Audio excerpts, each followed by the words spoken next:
জনপ্রিয় কথাসাহিত্যিক ইকবাল খন্দকারকে আমরা দেখতে পাচ্ছি একটি স্টলের সামনে এবং অটোগ্রাফ দিচ্ছেন এবং এখানে দেখা যাচ্ছে অনেক পাঠক তার বই কিনছেন এবং তাকে ঘিরে তার থেকে অটোগ্রাফ নেওয়ার জন্য তারা ভিড় করছেন। আমরা একটু যাওয়ার চেষ্টা করি। লেখকের সাথে কথা বলা যায় কিনা দেখি আমরা একটু চেষ্টা করি। একটু সামনে আসুন, প্রিয় দর্শক আমরা একই সাথে রাইটার এবং রাইটারের ভক্তকুল পেয়েছি অনেক। একটু সামনে আসেন আপনি প্লিজ। আমরা প্রথমেই তার বই যারা কিনেছে তার সাথে একটু কথা বলবো, তারপর আমরা রাইটারের সাথে কথা বলবো। আপনি কোন বই কিনেছেন? Horror story. আপনি কি ইকবাল খন্দকারের ভক্ত? এর আগে কোন বই পড়েছেন? I used to read fictional novels. ভালো লাগে? There's not really any speciality. I don't mind any. আপনি কি বই কিনেছেন?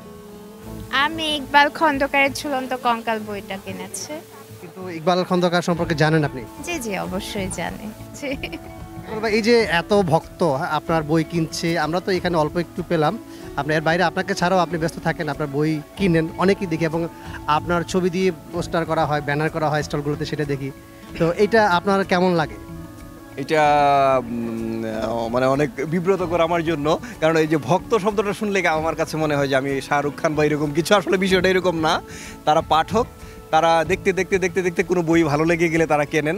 তবে আমি এটুকু বিশ্বাস করি, কোনো পাঠক যদি আমার বইয়ের একটা ফ্ল্যাপ বা গল্পের যে কাহিনী সংক্ষেপ সেটা পড়েন তাহলে কিনবেন বা নিয়ে যাবেন, এটা আমার বিশ্বাস।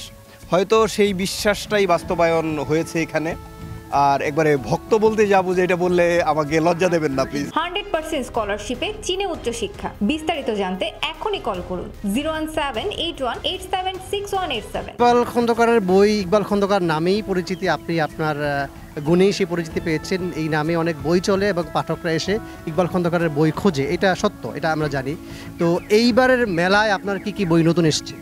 আমার 11টা নতুন বই এসেছে, কারণ এই বছর পর্যন্ত আমার প্রকাশিত বই 140টি।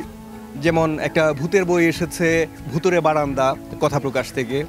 ওইখান থেকে রহস্যময় রেল ব্রিজ, ওই বইটা এসেছে। সুন্নত নামে একটা বই এসেছে দেশ পাবলিকেশনস থেকে। পাঞ্জেরি থেকে এসেছে কবিরদের নিখোঁজ রহস্য। নিশিঘাতক এসেছে অনন্যা থেকে। আর যখন তার ফাঁসির রায় হলো সেটা এসেছে মেধা পাবলিকেশনস থেকে। হাসির একটা বই এসেছে মচমচে হাসি আদিগন্ত প্রকাশনী থেকে। মচমচে হাসি যেটা, সেটা হচ্ছে আমার একটা হাসির সিরিজ আছে, সেটা 16তম বই মচমচে হাসি। আর নিমপুরের 13 খুন একটা বই এসেছে শব্দশিল্প থেকে, মনে হয় সবগুলো বলতে পেরেছি কিনা। আর এখান থেকে ছোটদের একটা বই এসেছে, সেটা তরু কাকার সরু রহস্য, আলাঘর, যে তরু কাকার সরু বুদ্ধি। এটা ছোট বই একেবারে। এটা কোন ধরনের বই? এটা গল্প বই। আর আরেকটা বই বিষয় হচ্ছে গল্পের সঙ্গে ইংরেজি অনুবাদ আছে, সেই ইংরেজি অনুবাদ করেছে আবার আমার ওয়াইফ। পারিবারিক ব্যাপার সেবার।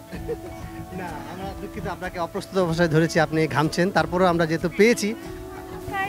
বইয়ের একটা ইন্টারেস্টিং বিষয় হলো ওনার প্রচ্ছদগুলো খুব ইন্টারেস্টিং হয়। যেমন এটা দেখে আমার মনে হচ্ছে যে এটা আমি পড়ি।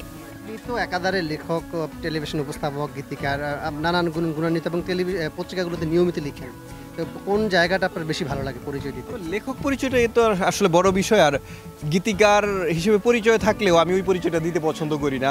নাট্যকার হিসেবে অনেকগুলো নাটক প্রচার হলেও সেটা আমি দিতে পছন্দ করি না। আমি টেলিভিশন উপস্থাপক এবং লেখক বা টেলিভিশন উপস্থাপক, এই পরিচয় দুইটাই আমি সবসময় দিই।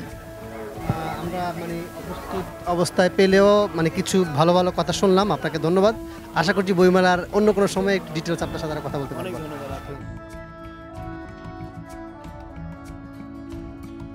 100% স্কলারশিপে চীনে উচ্চশিক্ষা। বিস্তারিত জানতে এখনই কল করুন 01781876187।